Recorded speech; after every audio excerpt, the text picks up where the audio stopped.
Hello, everyone, and welcome to another episode of Coffee with Carl. I am your host, as always, Carl Zellner, one of the attorneys with Anderson Business Advisors. And today I want to talk a little bit about a platinum question we received about inherited IRAs.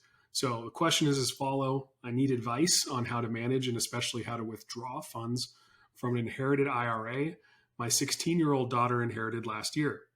The original amount was roughly 650K, and my understanding is that she has 10 years to withdraw the funds. To date, we withdrew 10,000 in 2022 and 10,000 so far this year. The funds are invested with a company in Pennsylvania called Haverford. Currently, the money is invested in stocks, bonds, and mutual funds. What I really need is the most help with is determining how much we should consider withdrawing each year. Eventually, I'll need to help determine reinvesting strategies that will help reduce her tax liability in the future. So, first of all, great question, right? We're told about a lot of different investing types. Inherited retirement accounts is always kind of a tough one because it's a sort of a dual transaction. One is you have to elect how you're going to inherit those funds. And two is what do you do with them once you've elected that? So number one is if you're going to go the 10-year to withdraw strategy, that's fine.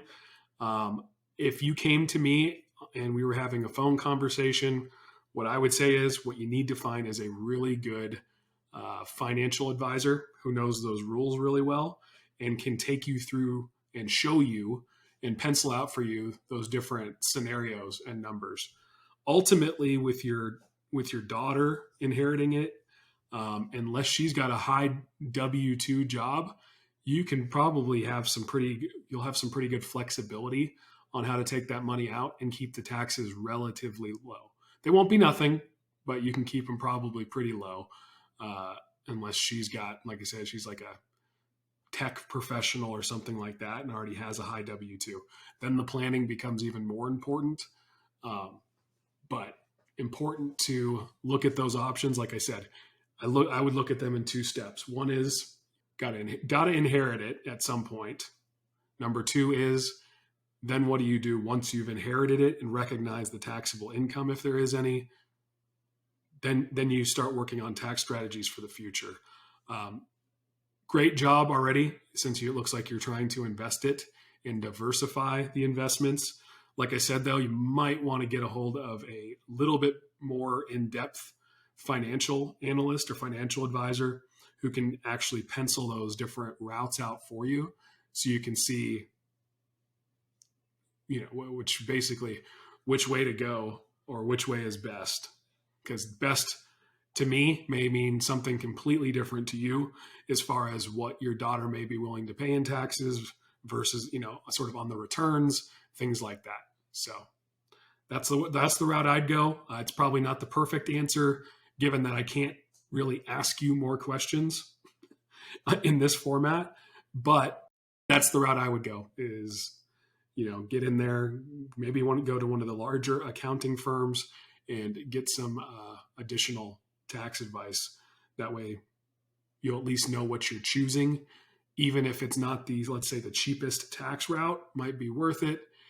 For me, I would be willing to pay a little bit more in taxes if you can get a return off of the investment that your daughter can live off of and may not have to worry about working.